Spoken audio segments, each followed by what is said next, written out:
kita masuk kepada pembahasan materi pubertas. Anak-anak ustazah udah tahu belum apa itu pubertas? Kalau belum, yuk sama-sama kita simak pembahasannya. Pubertas adalah masa peralihan perkembangan manusia dari masa anak-anak menuju remaja. Nah, pada masa pubertas ini di mana masa ketika seorang anak mengalami perubahan baik fisik, pola pikir, dan perkembangan fungsi organ reproduksi. Kapan sih terjadinya masa pubertas itu?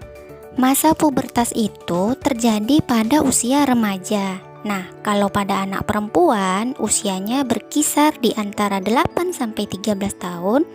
Kalau pada anak laki-laki berusia sekitar 9 sampai 14 tahun. Nah, biasanya jika kamu sudah berada di masa pubertas, kamu akan mengalami dua perubahan. Perubahan yang pertama yaitu perubahan yang dapat terlihat dari luar, dan perubahan yang kedua yaitu perubahan yang tidak dapat terlihat dari luar. Perubahan-perubahan tersebut adalah perubahan fisik dan perubahan psikologis. Kita masuk pada pembahasan yang pertama yaitu perubahan psikologis. Nah, ciri-ciri perubahan psikologis pada anak laki-laki dan perempuan di masa pubertas itu sama. Yang pertama yaitu emosi tidak stabil. Yang kedua, rasa ingin tahu yang lebih besar. Kemudian yang ketiga, mulai mencari jati diri. Yang keempat, sudah mulai tertarik dengan lawan jenis. Dan yang terakhir adalah tidak ingin tergantung atau bergantung kepada orang tua, artinya ingin lebih mandiri. Selanjutnya yaitu perubahan utama atau perubahan primer. Nah, pada anak perempuan, perubahan utama atau perubahan primer ini ditandai dengan anak perempuan mengalami menstruasi atau haid untuk yang pertama kali. Menstruasi atau haid ini adalah keluarnya darah dari alat kelamin pada anak perempuan. Kemudian perubahan utama atau perubahan primer pada anak laki-laki di masa pubertas yaitu mimpi basah.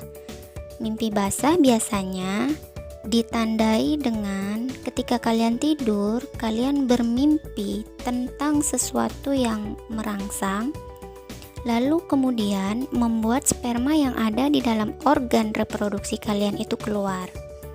Nah, itu ya perubahan pada anak laki-laki. Biasanya untuk perubahan fisik yang primer ini yang mengetahui hanyalah anak itu sendiri karena tidak bisa terlihat dari luar. Selanjutnya yaitu perubahan fisik atau perubahan sekunder pada masa pubertas, yaitu perubahan yang dapat terlihat dari luar. Pada anak perempuan, perubahan fisik sekunder ini ditandai dengan pinggul mulai membesar, kulit berminyak, mulai muncul jerawat, kemudian payudara mulai terbentuk, suara terdengar lembut dan melengking, serta yang terakhir yaitu mulai tumbuhnya rambut halus di sekitar ketiak dan alat kelamin.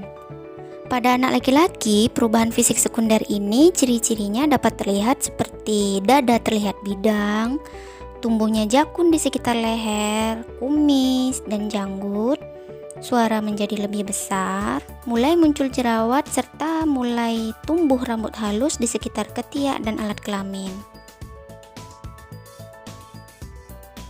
Jadi, kalau misalkan kalian yang sudah mengalami fase-fase itu, di mana perubahan dari bentuk fisik sudah mulai terlihat, kalian jangan takut, karena itu adalah sesuatu yang sangat normal. Selanjutnya, sikap apa yang harus dilakukan ketika kita mengalami masa pubertas? Nah, karena kamu seorang muslim dan muslimah, maka kamu harus melaksanakan mandi wajib setelah selesai mengalami menstruasi atau haid bagi anak perempuan dan mimpi basah bagi anak laki-laki. Nah, langkah-langkahnya untuk melaksanakan mandi wajib ada di bawah ini. Silahkan dibaca baik-baik ya.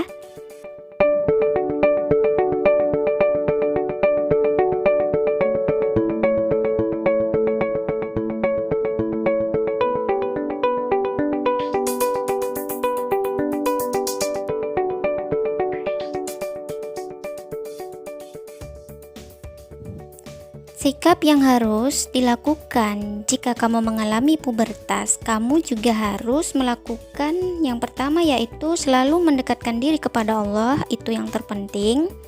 Kemudian yang kedua, mencari informasi tentang pubertas kepada orang yang lebih mengerti.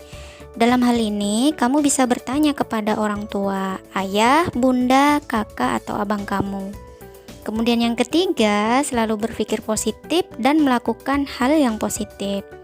Yang keempat, banyak membaca buku pengetahuan, terkhusus buku tentang pubertas. Yang kelima, pilih teman dan pergaulan yang baik. Dan yang terakhir, kembangkan hobi, minat, dan bakat kamu.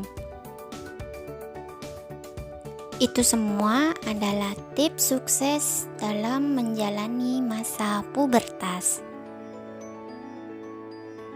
Pada pembahasan yang terakhir, pada materi tentang pubertas, yaitu bagaimana cara menjaga kesehatan reproduksi. Mengingat pentingnya organ reproduksi, maka kita perlu menjaga kesehatan alat reproduksi kita dengan baik. Adapun caranya adalah sebagai berikut. Yang pertama, basuhlah alat kelamin cukup dengan air saja. Tidak perlu menggunakan sabun yang mengandung parfum, karena penggunaan bahan-bahan parfum tersebut justru dapat menimbulkan iritasi pada organ reproduksi. Yang kedua, selalu mengenakan celana dalam yang bersih, kering, dan terbuat dari bahan yang menyerap keringat. Yang ketiga, usahakan celana dalam cukup longgar dan tidak terlalu ketat sehingga tidak menyebabkan lecet dan iritasi.